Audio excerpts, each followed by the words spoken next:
time grief we go. Gotta learn to let it go. Once asleep, now awake, feeling every breath you take. Welcome to Wake the F Up podcast, hosted by Alix and David Long, where we talk about living consciously and helping people uncover their essential selves so that they can stop sleepwalking through life. Our goal is to create a safe space where our guests can share how they've decided to wake the F up and become mindfulness experts through their own emotional healing journey. Welcome to Wake the F Up podcast. I'm your host, Alix Long, along with my co-host and husband, David Long. Our guest today is Abel Keough, a relationship coach and expert on dating and marrying a widower.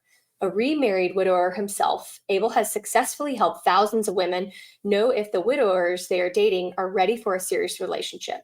He also helps widowers understand what it takes to overcome grief and open their hearts to another woman. Abel is the author of 4 dating guides, a memoir about losing his late wife to suicide and falling in love again, and co-author of a book with his wife, Juliana, about the struggles and questions they had to overcome to take their relationship from dating to marriage. His Dating a Widower YouTube channel contains over 200 videos and valuable advice for widowers and the women who are dating or married to them. Welcome, Abel. We are so excited to have you. Thank you so much for joining us today. Thank you, Alix and David, for having me. I'm excited to be here. Well, this is the special one. It's actually been I've only had a few guests where I stumbled into, how we do as widows, you'll stumble into someone else's widow story and it just almost takes you back to your own story. Simultaneously, you feel like you're brought to the surface of all the emotions that maybe one might experience via grief. And so I was in your YouTube channel and I went down a rabbit hole and watched 100 videos. They were all so amazing. I thought they were spot on for where I was. I was actually prepping for another interview with a widow and came across your thing and was like, wow, this was super helpful for that interview. Anyway, so a lot came up and I ordered your book, and I have to say I've been knee deep in your book for the last, I could not put it down until I finished it. And I probably cried all week because it was so stunning. I told a lot of my widow friends that I thought it was the voice of everyone who's ever lost anyone and was trying to put their life back together, like the shattered puzzle pieces that you almost have to find first and then try to, make a whole new puzzle out of it. And it was just really awesome. So I want to thank you so much. His book has been, he's got a lot of books. I've only read one of them. So talk to us a little bit about your story and just tell us a little bit about your background, because it is such a sensitive topic. And just a warning, we're going to be talking about suicide and child death. So if that's something that's going to trigger you today, you may want to look into some other episodes or maybe check out Abel's work in other areas on his YouTube channel or working with him as a coach. But go ahead. I'd love to hear your story.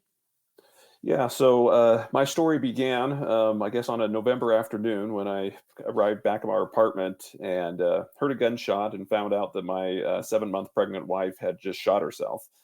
And it was unexpected, was not expecting. I knew she was having some issues just with her mental health in the pregnancy, but, suicide wasn't at the top of my mind by any stretch of the imagination. And so that's kind of where the story started. Kind of an unfortunate way to start a story.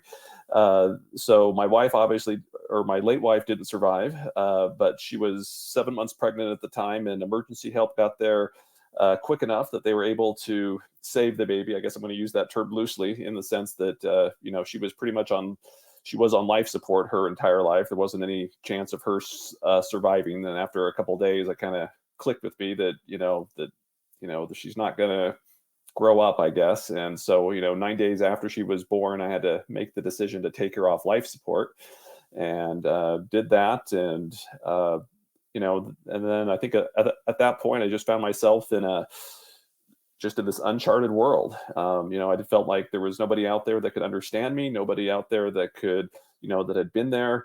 It didn't help the fact that I was 26 when this happened, so I was young. If I felt like, resources that people were pointing towards me were for old people, retired people. They'd always talk about, hey, remember, you're in your golden years, you can enjoy this. And I'm like, I'm 26. It's like my golden years are like 40 years off at this point. It's like I don't have the anyway, just in this world. I mean, I had friends that weren't even married at this point, and it was just me. And I just felt like I was, just in this world where nobody understood me. And so, Room for Two is, the book you mentioned is really the story that starts on the day that Krista died and goes through my year journey to the anniversary of her death, and kind of my I don't know, I guess my doing my best to put my life back together at that point. And that's what the book will take you through. And I appreciate the compliment that it really hits home. I It guess, did. I don't think it matters how our spouse dies. Sometimes just that feeling of loss and that feeling of what am I going to do now, I think is universal. And it's something I've seen, talking to clients, is that this feeling of, give me some guidance, give me some direction, is pretty universal among those who have lost a spouse. Well, and I think it's interesting too because you feel the loneliness that you felt is so poignant in the book, and I think that resonated deeply with me. I think it's challenging to be a young widower because it is the literature out there and the help is generally really resources are available for, as you said, like your golden years. And I remember hilariously enough, I read a book one person gave me, and it said I'd meet my future husband and shopping for produce in a grocery store. And I thought to myself, like, I Amazon my groceries to my door because I have two kids and I literally I don't have time to go. And I'm like, whatever. And no men I know are shopping in the grocery store at all. Like, I guess I would be an older, maybe single man might do that. I don't know. It was funny. And I think that's like, it hits home to the point that like, those who write these books are generally maybe in a larger demographic, and I think we fall in a smaller. And with suicide, I had a dear friend who lost his wife, who was a coworker of mine. She hung herself, and very similar. Like no one knew. She didn't have any outwardly signs of depression. She took depression medication, but like normal, like a lot of people. And I remember when it happened, because my mom's brother committed suicide. Nobody was talking to him about any of it. Like almost like the elephant in the room. Everywhere he went, he couldn't have spaces to even like be comforted in the grief. It's like, and I thought that was really delivered honestly in your book. And I think it's really an honest and true thing that happens to people who experience suicide. It's like also there's shame around it where you can't even be consoled by people. And that's was interesting to me too, to think like how alone we all feel in grief, but like, especially when you add an accident, a suicide, a drug overdose, something that's, so where someone maybe did something or that could have killed them, right? Versus like it happened to them. And that must have been really challenging, double challenging, because I think almost every widower feels extremely alone and like no one understands. Like the world keeps moving and you're like, stuck still, sort of how it feels. Yeah, and I think at some point though, that's where you've got to. I think at some point in the book I said that, but I kind of felt like the world, people were slowly moving on, or at least life was going on, and I kind of realized if I wanted to move forward, I had to figure out, what is this next chapter going to look like? What is my chapter 2 going to look like? And I think I stumbled into success again. This was back 2002 by the time I started dating again, and it was there was not, again, the internet was in its infancy. There was not a lot of resources out there, and any resources were again geared towards old people. So I like to say I stumbled into success, I guess, and figured things out, but it was a lot of trial and error and just what am I going to do today? And okay, that didn't work, let's try something else, and until I kind of figured out something that worked for me. Yeah, actually, I think the process is completely different for younger people. I'm including myself in the younger. I was 46 when my wife passed away, but relatively young. And then, like the next year, I had a good friend whose wife passed away, and he was 84, 85. And I reached out to him. He was a good friend, probably my best friend's dad. And I reached out to him and said, look, I just went through this, and I was recommending therapy and whatnot, and just let him know that I was there. And he told me, he said, David, I'm 85. Most of the people I've ever loved are dead. He was just a different, because I remember thinking that I was the only one, that had this terrible thing happen and no one would understand. And it's very different when you're older. Now, I'm sure it's no easier. They were married for 50 plus years, but it's different. It's very different, to have your life yanked out from under you when you're in your 80s versus when you're in your 20s or or 40s, you know. And I love that you said a lot of your friends weren't even married yet, right? So you Yeah. were already in like a space that some people didn't understand. And I think Yeah. one of the things that this journey has taught me, and maybe you can relate, is I don't think any of us are ever on this, when you become a widow, it isolates you to a place where you have to take yourself away. And I wanted to ask you a little bit about your support system now versus like what boundaries and changes you had to make. Because it was clear in the book, Room for Two, that, your family, you had to almost like not push them out. They were actually really like down the street from you, but like you had to put distance between yourself and your loved ones because the voices of others are really loud in that space. And still for us, we've been married just 2 years this summer. David lost his wife for, I think, 7 months when we started talking? 8 months. Yeah. 8 months. I'd been a year out, maybe a little over a year out. And so honestly, like maybe you feel like this with Juliana, but like we're still grieving and reprocessing and figuring out who we are post shatter together, which sounds like you guys did as well. And so like, how did you manage your support system? Because I think our listeners are always frustrated with their in-laws. They're frustrated with their parents, their siblings, their friends who kind of, it feels like to me, maybe to you, like are worried about them, but want things to stay the same. So they only know how to operate with like the Krista of your life. So your first spouse versus Juliana, who's new and really good for you. But because of the shatter and the loss, you didn't just lose your wife, you lost your child too, which is like, I cannot even imagine literally, but both at once. So like double shatter for you. And you became a parent and lost that all in the same week, 2 weeks. Yeah. How did you did everything about you changed, and how did you handle your support system? And do you have advice that you give to your widows now for that like early days when everybody's misunderstanding you? Yeah, so my support system, and again, I think friends and family, they had good intentions. I think, and I think most people come into this. I want to state that I think most people, they have good intentions, how they're trying to support you, but unless you've kind of been there, done that, it's kind of one of those things. It's like, they're trying to support, but a lot of times they don't even know how to support you, and so they're just doing their best. So again, I was young, lost a wife, lost a kid. Again, friends that aren't married.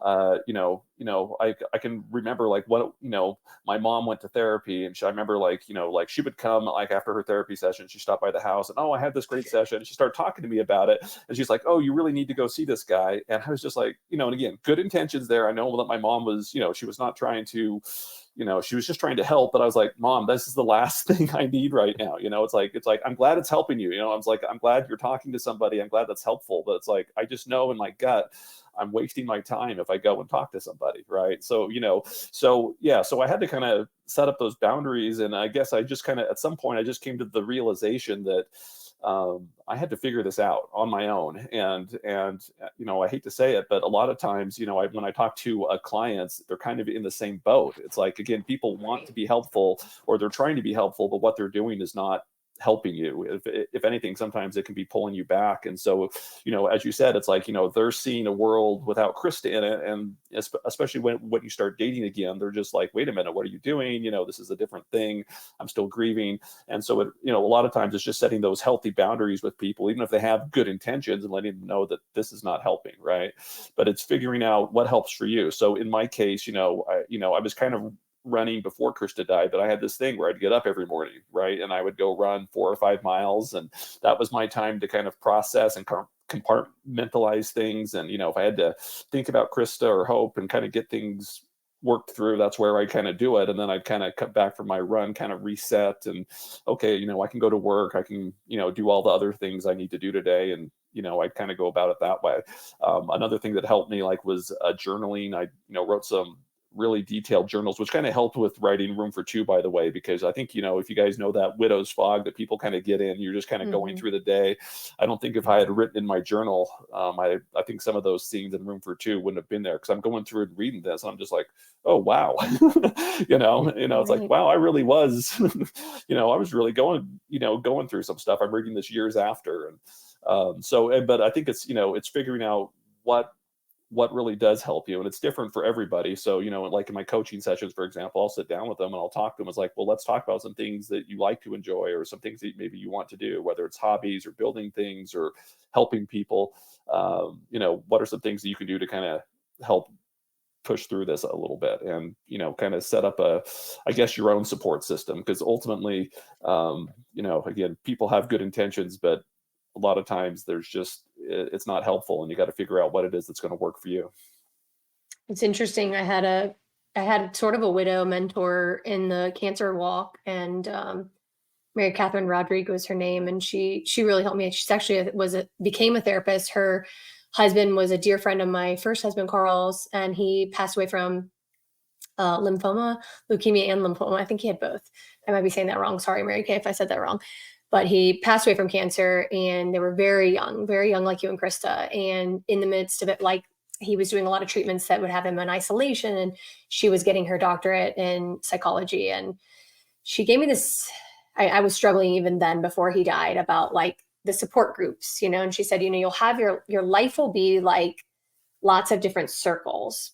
And in each circle, like, let's say your family and your deepest best friends. And then you've got like acquaintances, and you've got coworkers, and like, there's these bubbles in your life of how you have friends. And she said, when Carl dies, and even in this death walk, like, everything will shift for you. Like, some people in your family, dearest friend for life bubble, won't be able to be there for you. And I just want you to prepare for that. Like, and some random strangers will become like family for you, because you'll only be able to have in your bubble for a really long time those people who can be present to what you need in order to heal. And that has been actually like the most helpful advice. And I when I was reading your book, I was thinking about that. Like, you basically have to hold on to the people that can allow you to change, because you cannot, the minute that death happens, or deaths in your case, everything changes inside of you. Like, you are still the core essence of who you've always been, but like, you will never look at life the same. You will never function the same. You will never love the same. And you can't even breathe the same. Like, everything in your body changes, and life changes after that. And you can't stay the same. So those people cannot make the transition into the parts of you that have to go forward in the healing.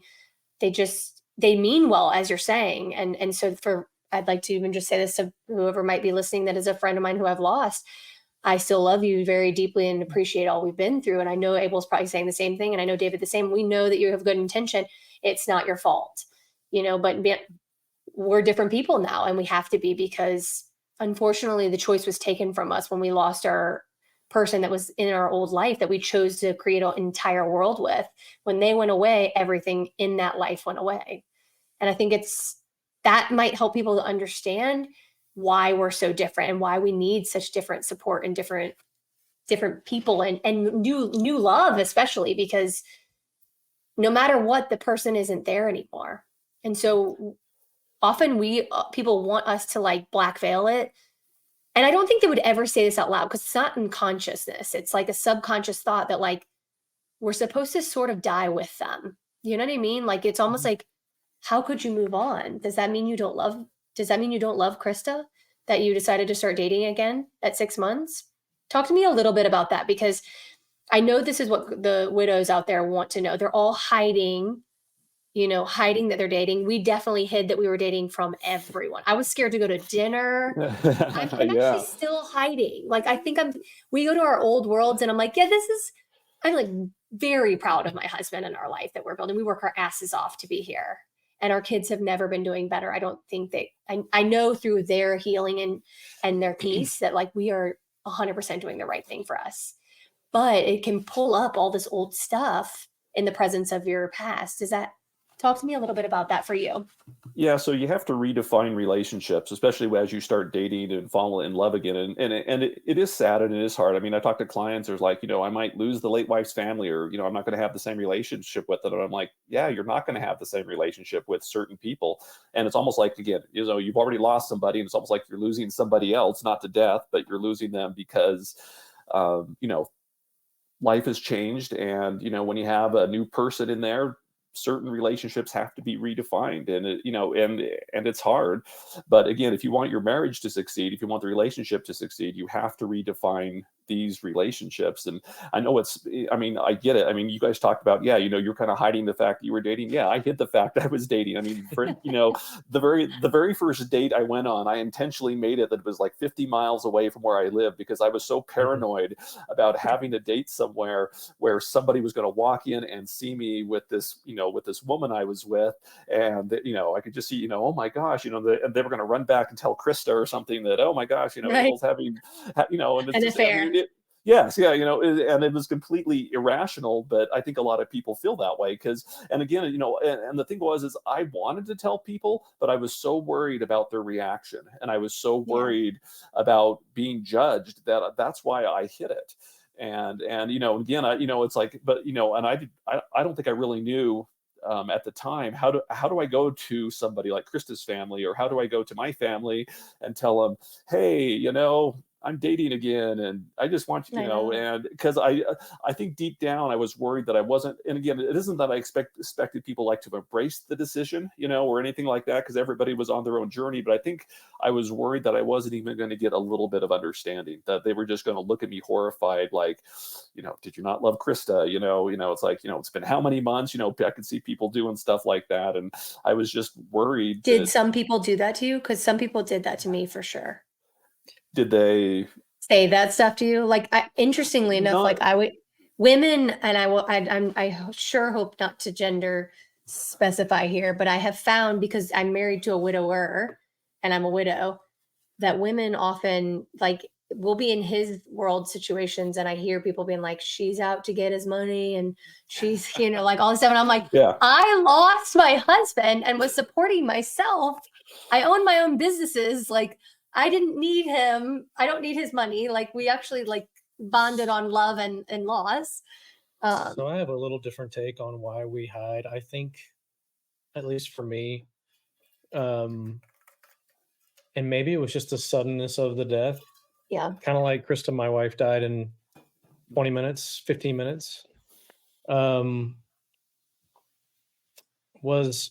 I used to have these recurring dreams, and maybe you've had these too. In the beginning, I would have these recurring dreams where I was trying to tell Betsy that I was dating.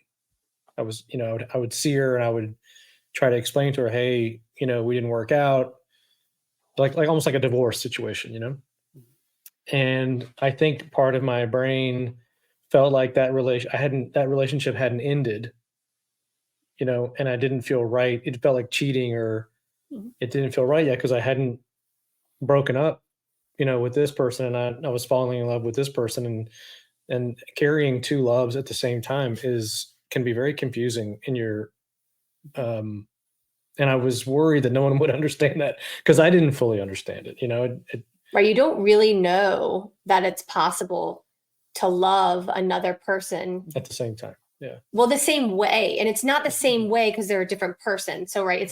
That needs to be pointed out, because it's different people. And so the loves are different, but the strength of them can feel as poignant or as passionate as it did. If maybe not more, because I actually think you value what you're putting into your relationship, what you're getting out of it more, because you know the fragility and how quickly it can be taken from you. So I actually think sometimes the second love is you put more energy towards it because you value it a lot more.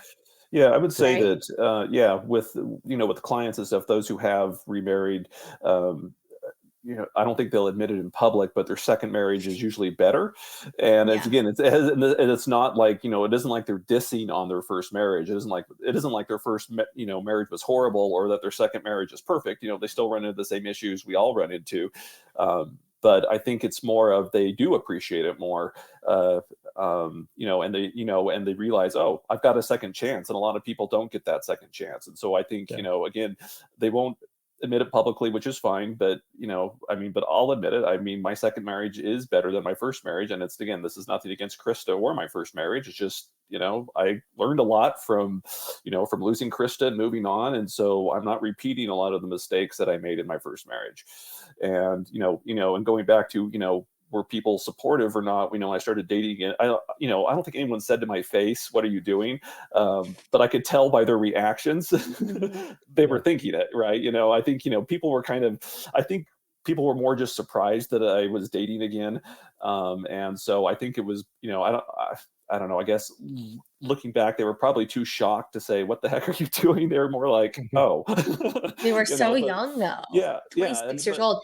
And did you find that dating quickly, I mean, whatever. So I know I don't want to say the word quickly because I don't think that that's such a thing, but that's what the world says to people like us, that it's too soon. So let's put it in quotations. You're dating too soon. Tell me what it was for you that made you want to date again. Like, do you remember like what you were missing? But yeah, well, it was just kind of this feeling. So I remember it was about 2 months after Krista died. I was getting ready for work one day, and I just had this, it's like kind of this thing. It's like, oh, I should start dating again. And I was thinking, like, where did this thought come from? I was just like, I was kind of somewhat horrified, that I even thought that. And I was like, wow, that's weird. Why am I thinking that? And so I kind of ignored it and put it away, but the feeling kept growing and growing. It's just something that wouldn't go away. So, it's not anything specific, but I will say it's, especially with men, it's a little bit different with women, but I see it a lot with widowers, is that a lot of them, they do date fairly quickly. I guess I'm using that term, but a lot of them do date within months after, or sometimes even weeks after their late wife passes. And I think a lot of it just has to do is they just don't handle loss as well as women do. And not that loss is any less difficult, but I just think when they lose their wife, they lose a lot of their identity with it. And so I had someone tell me once, and I think it's a good analogy, is that they view their life as broken, and so men tend to be fixers, and so they think, well, how can I fix my life, right? So they go out and start dating again. And to be fair, I don't think anybody's ready when they start dating again after you lose a spouse. Some are more ready than others. I was definitely not very ready, but some people are more ready than others. But I just think it's, they're trying, especially in the case of men, they're trying to fix their life. And so what I see a lot, especially when I talk to women who are dating widowers, they're dating these men who want a relationship, but are not emotionally ready for a relationship or mentally ready for a relationship. And so I'm kind of walking them through, well, let's talk about this and let's figure out, is he really ready for a relationship, or is he just looking for someone, I guess it's what I call companionship. Is he just looking for someone just to kind of be part of his life and kind of replace the late wife?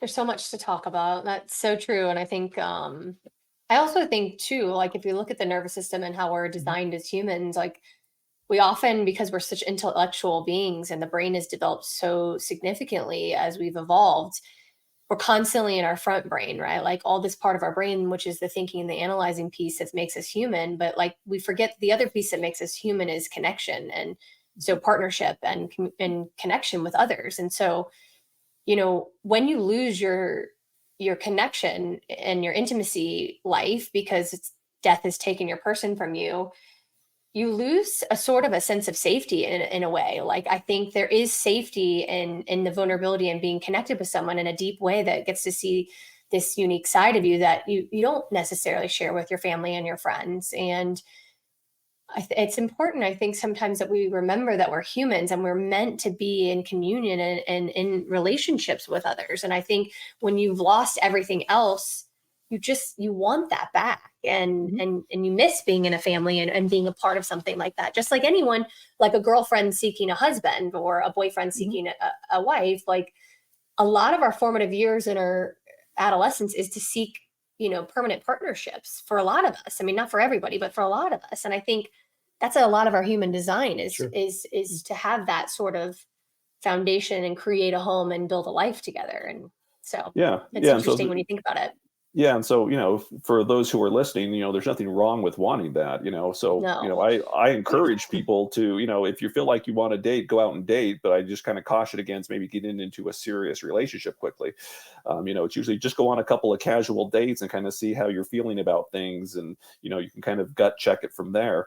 But, I think the mistake I see a lot, and it's a mistake I made, is I got into a serious relationship fairly quickly. This wasn't with Julie. This was with somebody else. And, I got into a relationship, I guess, had I been maybe thinking a little bit more, I wouldn't have got into it. But again, it was that need for, having someone in my life. I mean, I missed coming home. I come home to an empty house and it was awful, Yeah. and it's like, I wanted somebody to talk to. I wanted somebody to share my day with. I missed not having the ability to do that with Krista. I missed hearing about her day. I came home from work and it was just like, well, this sucks. I've got, 4 or 5 hours and what, it's like, what am I going to do with this time? And I think, dating and relationships, they can help fill that void, but I think you have to be in a mentally healthy place or an emotionally place where you can, kind of work through that grief while still open your heart to someone else. How did you, like, what do you find are the biggest mistakes that widows and widowers make when they first start dating? I think the biggest mistake is getting into a serious relationship too quickly. That's by far Mhm. the biggest mistake. But I think the second big mistake they make is not letting people know about it. And again, we've kind of talked about the Writing. reasons for that. Yeah, yeah, and again, it's not necessarily that you have to go to people and. It isn't like you're asking their permission, but the issue I see is that your dating eventually comes out. You can't hide this forever. Like I have clients with kids and they think they're hiding it from their kids. And I'm talking like maybe teenagers or preteens here. And I'm like, they know. I'm like, Yeah. it's like dad goes out every Friday night and, it's like, kids are smart and they kind of put it together. They see patterns. And so the reason that hiding it is a mistake is because when it does come out, people feel kind of betrayed, and there's that trust issue there. And it's like, how come you didn't trust me enough to at least tell me what you were doing? And so it even Yeah. causes more. So it causes more problems. So again, it's I think there's a right way to do it. I don't think you go in and ask people's permission to do it, but I think you on a high level you need to at least let them know. That, hey, I'm dating again, or if you're seeing someone seriously, that, hey, I'm seeing someone. And again, it's not a permission discussion, but I think especially like if you have kids or you have close family that you interact with frequently, they kind of need to know, because not knowing and having the fallout from that is usually worse than them finding out, than you telling them that And they're I also, dating. don't you think But too, like it's so important that So I think we learn to be, I'm keeping tabs for us. what do you mean? We're 1 for 2 so far. So we definitely got into a serious relationship pretty quickly, We did. but we were pretty open with our family and Mhm. and kids. I mean, I was with the kids. Definitely. And I was pretty open with my tight friends. I would say, I was too. one of the things that you said was true for me. I was extremely worried about what people would think about and question my love for Carl. And it's funny because your book ripped open my grief about Carl. I don't talk about this a lot on the show, but I guess I may have touched on it, but when he died, even though he had a 5-year cancer battle, there was definitely multiple moments. He was given less than 6 months to live. He was given a year to live when he was diagnosed in 2014, and he died in 2019. So there were so many moments where I thought he was going to die, but he always found this way to we laughed and called him a phoenix. Like he would just rise back up and he'd find a way to overcome it. And he'd open a new restaurant. Like he would do these big, crazy things that most people couldn't do in cancer. And so that was constantly the reinforcement from everyone was how out of body basically his whole walk was. But inside his body, obviously, behind the scenes, what people didn't see, there was a lot of bleeding and scary and PTSD kind of things, really hard things he was going through and fighting against in our home. And so when he did die, I almost had this, and so did my son. My youngest was a little too young to process, honestly. I think she was just 5 when he died. So, and he is sick her whole life. So I think she didn't know any different. For her, it was a different experience. But my son and I both felt like we had a sudden death in our house because he just was fine one day, literally cooked dinner, through this big dinner party. And then the next day I didn't talk again, and then died 2 weeks later. So it was weird in that he always had this alive spirit. I'm losing my train a little bit, and I felt like everybody, we had such a powerful love story that people would think if I dated again, that wasn't true. And I was thinking in your book,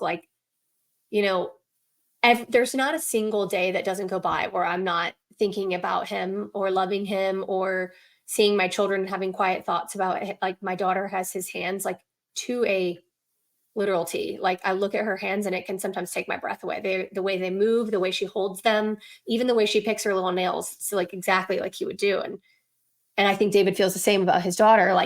We have these little and I hope would have been the same for you, like these little people that look just like this person. And like, there's no, even if you don't have any of that, like, I know Chris is on your heart, what, almost every day?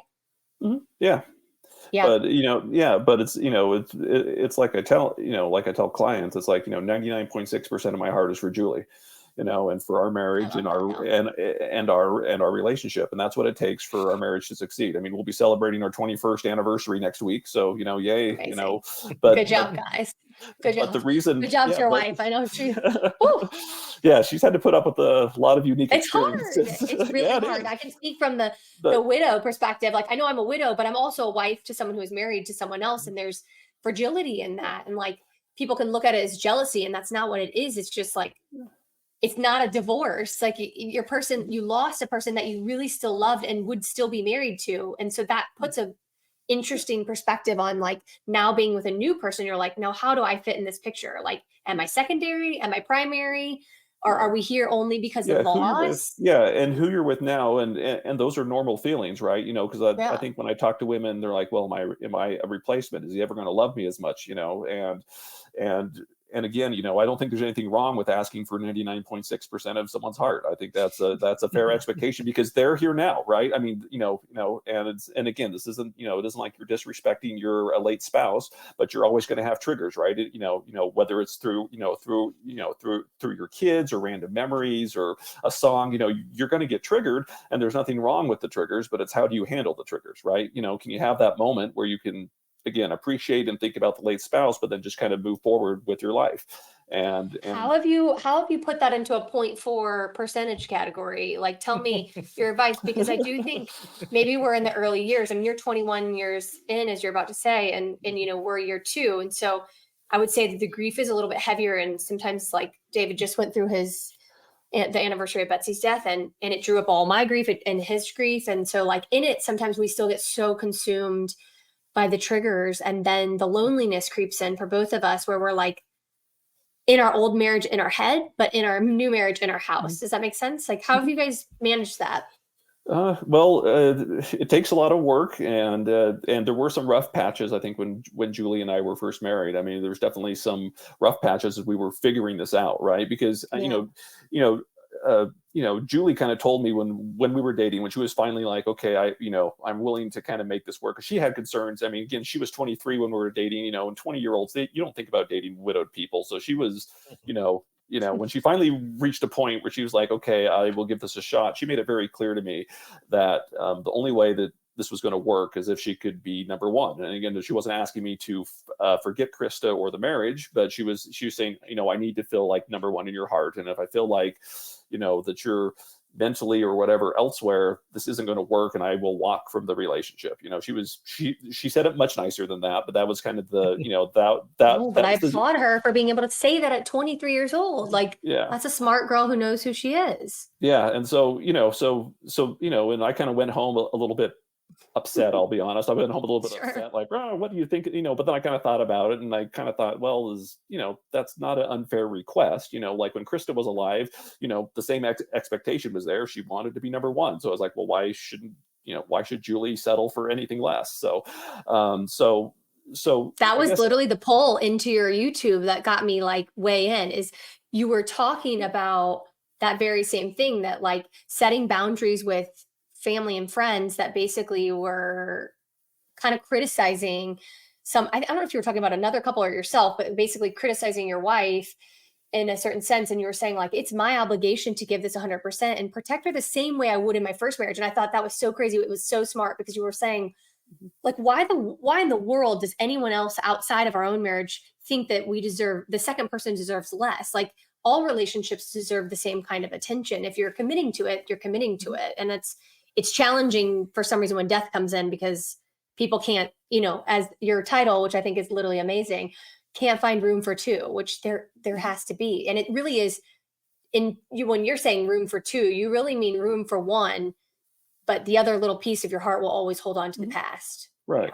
Yeah. And so like, I think the biggest issue that we had to deal, I mean, there was stuff again about anniversaries, and like, I can remember the first Memorial Day where we were together when we were married, she was like, do do you want to go to the cemetery? Do you need to do something? And I was like, no, I'm good. It's like, I don't need to go to the cemetery, but she was, was trying to find that, that balance of, what was acceptable, what did I want to do, what did I not want to do. It was just kind of a lot of hit and miss. But I think the biggest issue, again, was my anger towards Krista.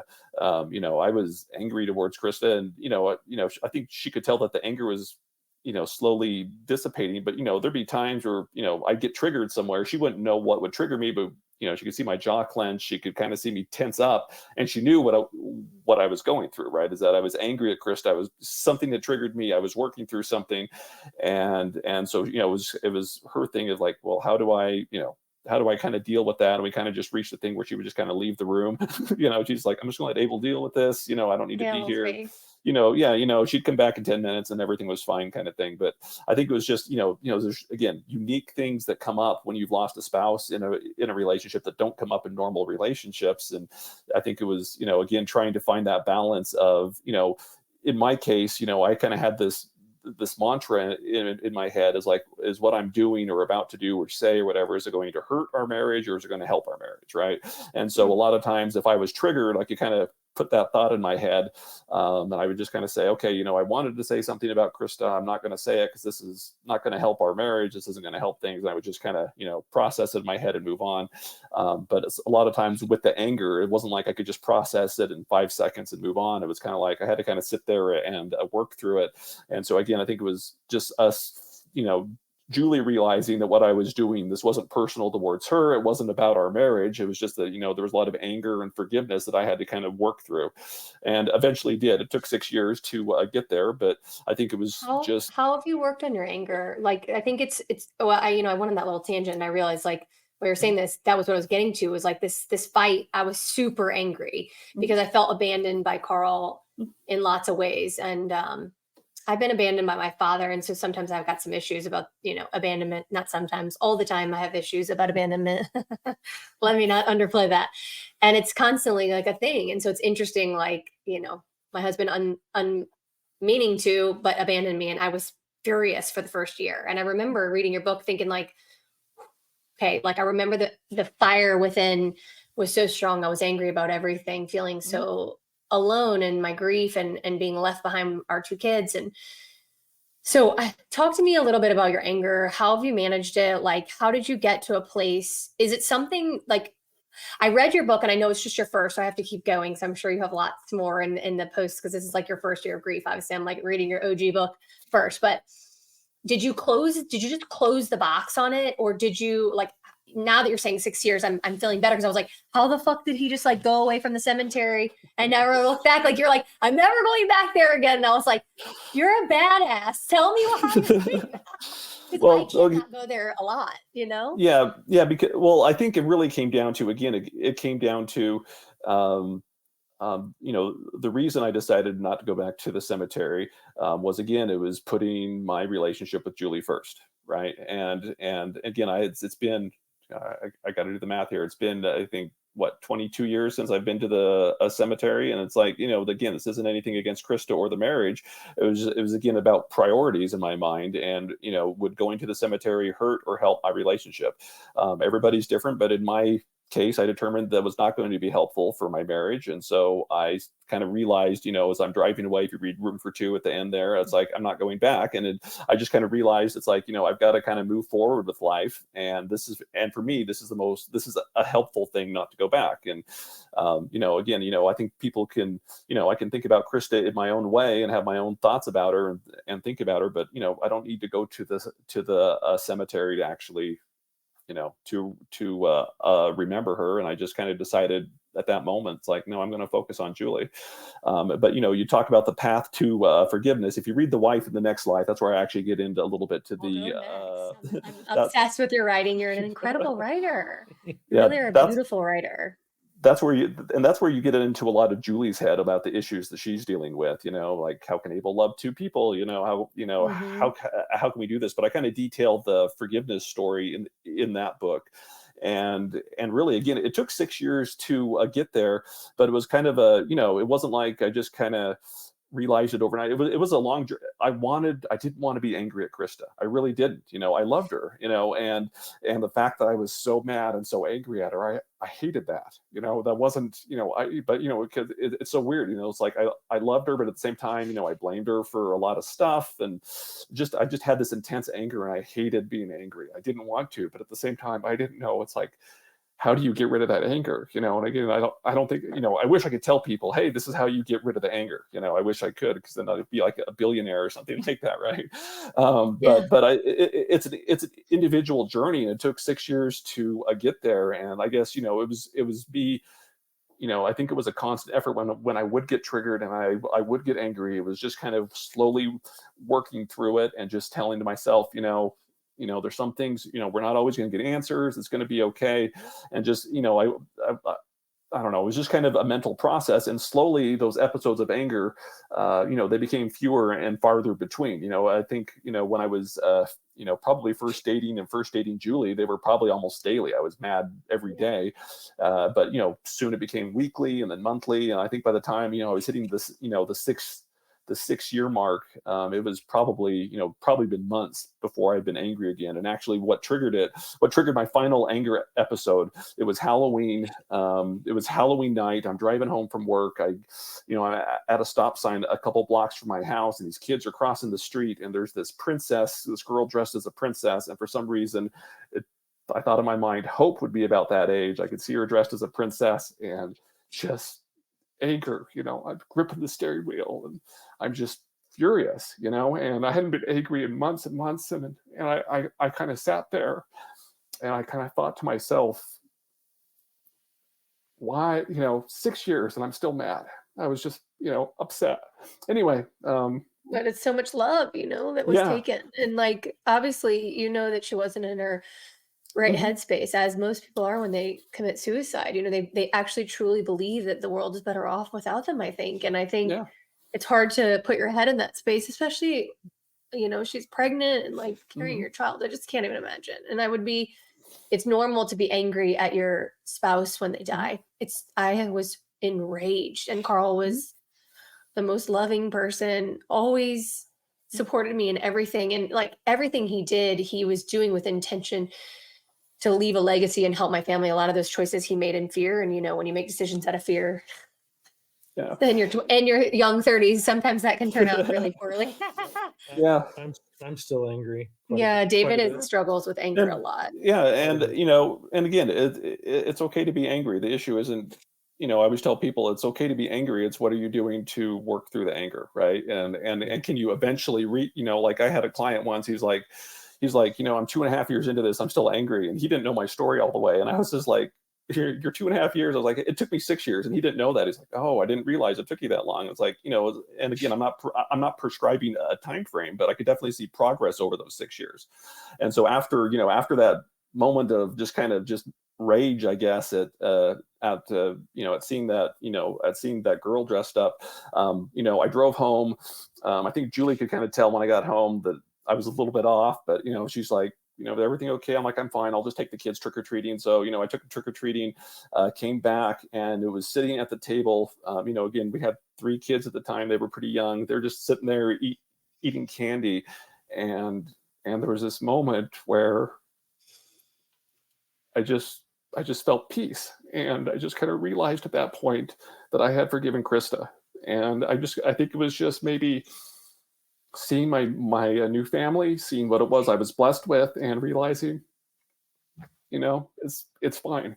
And since that moment, I've not been angry at her. I haven't had a single moment of anger since then. But it was 6 years of work to get there. And so so David, if you're still mad, that's fine. If you're still angry, Alex, if you're still mad, it's okay. But it's I guess my thing would be is, what are you doing to work through the anger in a positive way? And do you feel like you're at least making progress? Because I think at some point, if we want to forgive our spouses, or forgive ourselves, or whoever it is we're trying to forgive, we can get there. But I just think it's sometimes a long, hard road, and it's one day at a time sometimes. And but I think as long as we're being intentional about trying to forgive that person, or forgive ourselves, it's something that we can do. But it's just something that you have to slowly work on. And then also, I guess, is especially if you're married or in a long-term relationship, make sure that that your anger is not interfering with your relationship. Find a positive way to kind of deal with it. That's a double-edged sword, because that's the crux of it, right? But it's also the motivation to get it done and to figure it out and to forgive, because I think that if I was alone, I would just probably sit in it. I would just be angry. But my anger compromises our relationship, and our relationship means the most. It's the biggest thing to me, and I don't want to compromise that. And I want to do the work that needs to make it work, because it's really wonderful. But I think it's really hard, right? Like, you guys have a lot of unresolved, and so do I, a lot of unresolved feelings with someone that isn't alive anymore. And so when this person dies, like, and like, especially for both of you that had quick deaths, I mean, I did have an opportunity, thank God. I think I have a little bit less regrets than David, because if anything, I regret I pushed and pushed and pushed Carl to talk about death, and he didn't want to. Like, he really didn't want to. He wanted to think he was, in his mind, he thought he would die if he thought the word death. Like that, a lot of people tell you that in cancer, like, if you even think you're going to die, you're going to die. Like, it's like your mind is the one that's controlling you. And I think in some ways our mind is controlling us. It's interesting that you said that, like, you peace came over you. It also says that you're talking to yourself in your anger. One of the things I've noticed across the board with every guest I've had here, in a waking up moment, and like, waking up doesn't mean we're like living this perfect life. Clearly I'm crying. David's crying. We're all getting emotional here, because there's still so much to resolve and so much to work through. 21 years out, 5 years out, 4 years out, the stages of grief never stop. But I would say that it's interesting that every single guest seems to have this self-talking or self-mantra or self-work. So you have to almost love yourself, believe in yourself, tell yourself that it's going to be okay, or we're going to work through it. Like, it's a positive affirmation inside of yourself so that you can find some healing. Well, I think without that, it's death. Yeah. Death without that for a widower. If you can't tell your that's why I started dating, was I made a conscious thought that I wanted to live. I did not want to die, and I wanted to live and love. Yeah. And I think the way that you're handling it is I think is really good, David, because you talked about, I'm still angry, but you understand what the most important thing is. It's not letting that anger interfere with your marriage to Alix, right? Because that would be death to your marriage, right? And so I think it helps that you're both widowed. I think there's a little more understanding there when those moments come up that maybe a lot of my clients don't have, because usually they're not dating widowed people, they're dating non-widowed people. So it's usually good. Sometimes it can be bad when his triggers and my trigger, his grief and my grief bang against each other. It can be a little colossal. Well, the kids add a wrinkle, because you like, even if my anger goes away, we're still gonna have Carl and Betsy in our lives forever, right? With our children, and probably more than 0.4%, because when we look at our kids, we see. Well, and they want to talk about their parent. They want to know. They want to tell stories. Like, we've got ranges. It's similar to your family. We've got 19 all the way down to 10, and it's like, they will talk about a lot of their world is their primary parent, and everybody's doing actually really well blending, shockingly enough. But that's taken a lot of work. But blending is a whole nother. That's a podcast in itself. But I was thinking about when you said you were sitting with your 3 new younger children, which I know you have 7 children, right? Correct. So that's amazing, Abel. Yeah, it is amazing. So we have 5 in the house, and I'm like, actually, people are always like, how are you doing that? And I'm like, it's actually amazing. Like, I think when family was taken from me, and maybe you felt the same way after Hope died, like, I wanted nothing more than family. Like, I love having children. I love being able to provide them safety. I love being a mom figure, like, even to my stepkids. Like, I love that even though their mom died on Valentine's Day, that I was able to, like, leave them some candies and a love note and tell them that I'm thinking of them, and call my stepdaughter and check on her, because we all need, I was thinking about that. Like, we all need a parental figure. We all need that kind of love and support. Even if I'm not her mom, I'll never be her mom or their mom, but I will always be a mom figure. And I just, it's really important to me. And I'm sure you too, family. I think it's the most important thing. Yeah, and I think it's knowing what you want in a chapter too. It doesn't always have to include a relationship, but I think that's one of the things I see with my widowed clients. A lot of times, when I'm talking to them in a coaching session, I'll ask them. I was like, "Well, what do you want in chapter 2?"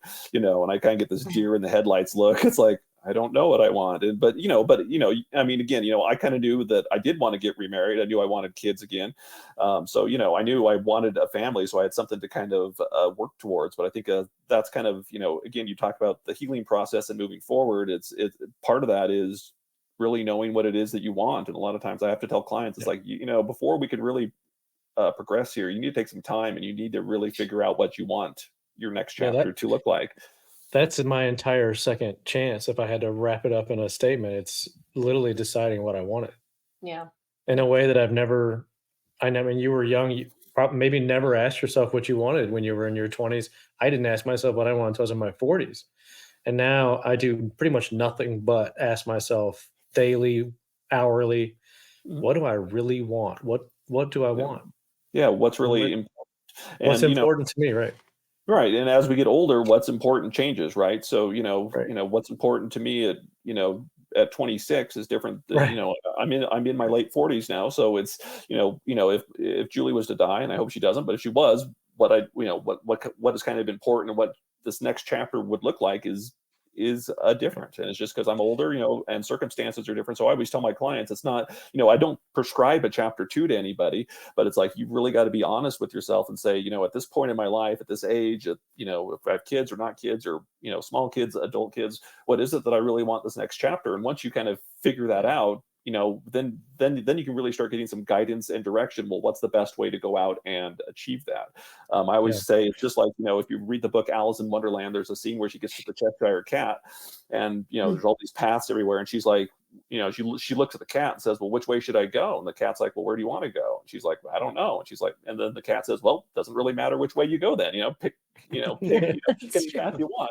And so, but I think it's that point of, again, figuring out, taking some time and figuring out what it is that you want. I think at a high level, I knew I wanted to get married again. I wanted kids.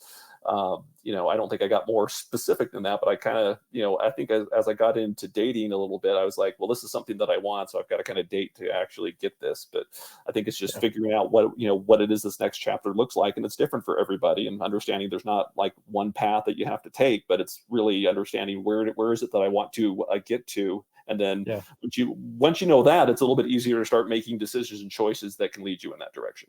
Yeah. Abel, I don't want to spill the beans, because maybe we're not ready to. What? But I'm curious, how do you? Alex's face here is like, wow. It's exactly where we're going. How do you deal, or what have you revealed, and how did you reveal to your family chapter 2 about chapter 1? Like, in their lives, who are these half brothers, half sisters? And I'm curious, how much have you talked to your kids about your prior marriage and so all of my children are aware that I was married before. They're aware that they have a half sister that's deceased. So they all understand that. Again, if you read The Wife in the Next Life, there's actually, I just kind of buttoned it up and didn't really say anything to our kids when they were younger. And, Julie was the one that actually kind of brought it up, and this kind of surprised me a little bit. But one night, she was like, we need to tell the kids about this. And I was kind of like, well, you're the one, I'm trying to make you number one. I'm trying to do this. And she's like, well, and she was like, they're going to find out. I'd rather have them find out from us than have them find out from somebody else or the internet, because you got stuff on the internet, they're going to figure this out. So let's, Were you already in grief work at this point? Like had you already written the Room for Two?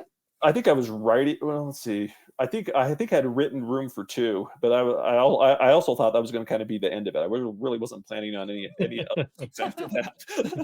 But so she's like, this is going to come out. How do we talk to the kids about it?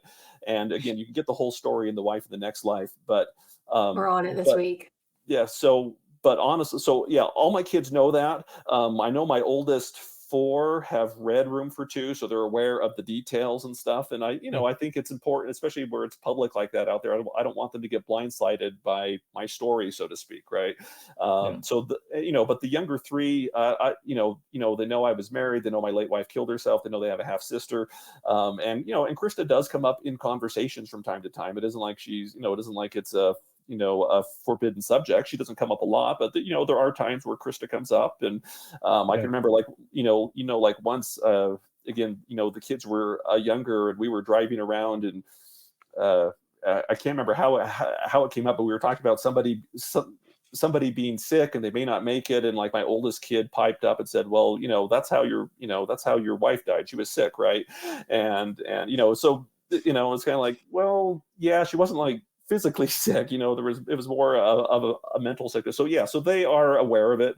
Again, some more than others. And, I do, I'm not going to force them to read my books or anything, but, I know the oldest four have read Room for Two, and I think that kind of answered a lot of questions and just kind of did stuff for them. But, questions do come up once in a while, or they ask something. And I think, the most frequent question is, hey, am I going to have a sister in heaven or something like that? And it's like, yep, you're going to have a sister in heaven. And, and so, again, it's not a frequent topic of conversation, but they're aware of it. But again, I think it's more of, we want them to know how, it's kind of an important part, so they understand mine and their mom's relationship, right? They understand kind of, how this came about. Yeah. And I think it's really important too, like how, I know you call her Julie, I keep wanting to say Juliana, but how Julie was able to hold space in this way. And I'm not saying that you're widows are hard to love, but I think we are kind of hard to love. I think we actually love harder than most people. So for those considering dating a widow out there, like, maybe hard parts of it, but don't you feel like to date a widow, like, you have to be very strong. You have to be very strong and be able to hold a lot. And I think, like, what a testament to your children's mother, to both of you, for being fortuitous in your grief journey and strong. And then even I think, like, sharing is really hard. It's not always easy because, as you can see today, like, we're constantly in the emotion of it. And so we're not suppressing it. We're not only just dealing with it, we're trying to help others deal with it, because it's lonely and it's hard. When you have this knowledge, you almost feel like evangelical about it, where you're like, I need to share some of this so that other people in our station back there might have a glimmer of light in this hard thing. But I kind of wanted to end on, because I know we're hitting about an hour, but I wanted to end to ask you, like, how have you found, so you said, like, you forgive her in your heart, and essentially this peace came over you. How have you seen, like, as I like to say, the ripples, a little bit of a cheesy branding topic, but like with the company Wake, it's really about like the energy that we leave behind us, or the energy that we're putting into our life. Like, sometimes it's subconscious, but sometimes it's really conscious. And I think when you're awake, or you're mindful, or you're alive, and you're making conscious choices like you and Julie are to live, the ripple effect from those choices of living fully really are wide and vast. And I was just wondering, like, forgiveness, I think, is something that Dave and I are in the midst of working on deeply. And we're wondering, like, how did the forgiveness and the peace that came from that for you ripple into your marriage, into your life? Well, I think it made the marriage a lot easier, because it took out a lot of the issues, just not that it was a daily issue, but again, just, Julie sees me tense up. Okay, Abel's having a moment. I got to kind of step away. It was kind of nice to be able to kind of remove that from the marriage, right? And but I think I think overall it just made me a happier person. And not that I wasn't happy before or anything like that, but I think just having that weight off your shoulders and not having to bear that burden anymore, I think it just makes life more enjoyable and life a lot better. And so, I don't think it's like a conscious, like, we would notice it, like, notice, other than the anger issues. I don't think there's like a specific thing, but I think just me just not having that burden and carrying it around just makes it easier for me to focus on Julie. It makes it easier for me to focus on our kids. It makes it, it makes it easier. I think the kids can, at least my older kids, I think that they would be able to tell you that, yeah, they can see that they could probably tell a difference, right? Dad's not tensing up. Dad's not doing this. Dad's more there. He's more, he's more present, Yeah. I guess. And so I think just being more, I think that's probably the biggest ripple effect, is just being able to just not to have that burden and not to have that weight on my shoulders and have to make that part of a marriage anymore. And again, I'll say it's something that anybody can get to. Again, it takes work. It's not something that, you just can't, I want to forgive this person, I'm going to forgive him. It's, we're talking about really heavy things here. And again, I don't think there's anything wrong with being angry, but do you have a plan, and are you working towards trying to, either forgive yourself or forgive this person for what happened? And I think, again, with conscious effort, you can get there, but I would definitely say it's, and I love that not you having that love in my marriage to is good. Good. I love that you were journaling too. I feel like that is something that we can tell the listeners. David has also recently found journaling to be extremely helpful for his anger.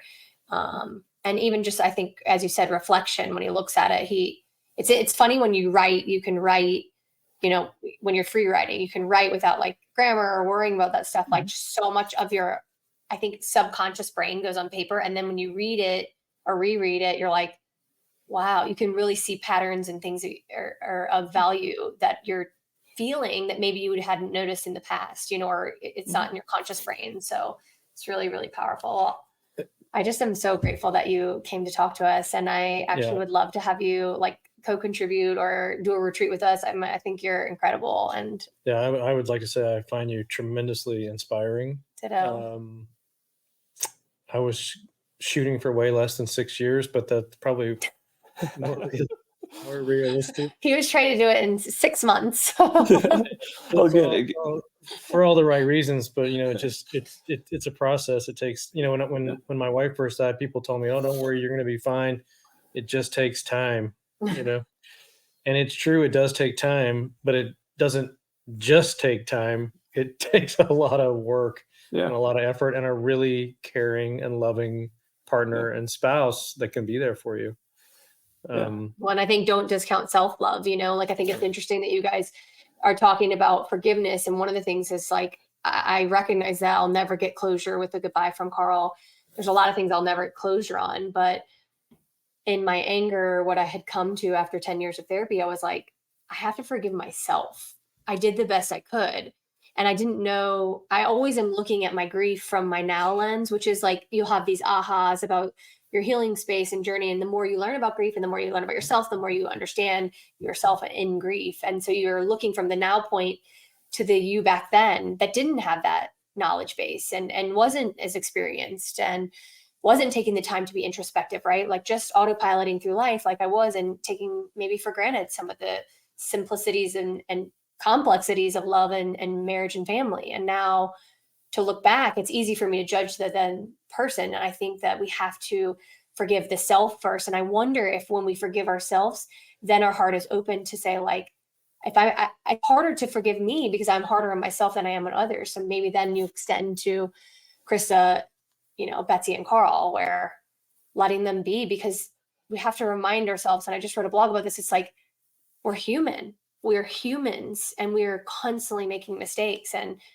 when death happens, you just need that forgiveness and closure and perfection, or to be able to word it out. But the truth is, even if we had the opportunity to have one more conversation, who's to fucking say that we would get all the things we need, even in that? There's not always words for what we need from them. It's a lifetime of forgiveness, and it comes from inside of us, I think. Yeah. And I like your thing about closure. It's like, you know what, I'm never going to get close. I don't know why Krista, I don't know why she did it, but that's, but at the same time, it's like, we don't get answers to a lot of questions in life. And so I think for me, again, part of the forgiveness journey was just accepting that. It was like, you know what, I'm not going to get closure. And just realizing that's just a fact of life. Would I like closure? Oh, sure. I would love closure, but it's not going to happen. And at least not in this life. And so, so it's just something that, it's a Ram Dass. You gotta be here. I've accepted it and moved on, but that doesn't mean I can't be happy. Just because I haven't had closure doesn't mean I can't have a happy chapter 2. Doesn't mean I can't, forgive her. Right. And so, if there are people out there that are working, or they're saying, well, I don't get closure. It's like, oh, that's okay. Sometimes we just don't get closure, but that doesn't mean you can't have a plan and you can't figure out what you want in chapter 2 and be happy again. Right. You Yeah. can move on, and you just, I think one of the things about not having closure that can happen in a lot of relationships is like you have to be here now, as Ram Dass would say, which means like you have to live in your now life. So if we Mhm. continually live in our past life, we're not living in our now life, and then we're in two losses, and we know better than that as widows, that we get to do something that they did not get to do, which is live the rest of our life out as long as we have to live it. And we don't know when that's going to end, but we do know that we have now, and that's all we have. And so sometimes when I feel like I'm stuck, that's what I return to, is like my most important legacy and gift I can give to Carl for closure for us both is that I promise to live my life fully because he didn't get the opportunity to do so. Whether that's through choice, suicide, or it's through cancer, it's still death. And I think that we are still alive, and we owe it to them and to ourselves to live fully, Yeah. whatever that means Yeah. for us. Yeah. And I think that's the best way to honor your late spouse, is to live and have a happy life. Because I think, They that's would what they'd want that. want. Yes. Yeah. Yeah. I I agree. don't know anybody that would think, oh, if I die, I want my spouse to be sad and Pretty miserable. miserable. Right. Yeah. Nobody, Die a lonely nobody death. wants that. Right. Yeah. It's like, Right. think of me forever and just, Right. Right. Curl in a but- ball and yeah. cry forever. Yeah, and that's something I talk about with clients, is like, this widower I'm dating, he's struggling with how to honor his late wife. It's like, no, the best way to honor his late wife is to figure out what he wants in chapter 2 and have a happy life. That's the best way to honor the deceased. Yeah. I think that is the perfect That's a ender. great place to end. Abel, literally, Yep. I'm going to read all 7 of your books. We're going to have you back on. I have a writer crush on you. I think that you are phenomenal. I think it's really hard to find people who can speak the voice honestly and truthfully. And it is so freaking scary to do what you have done. I've only read 1 of your books. I apologize.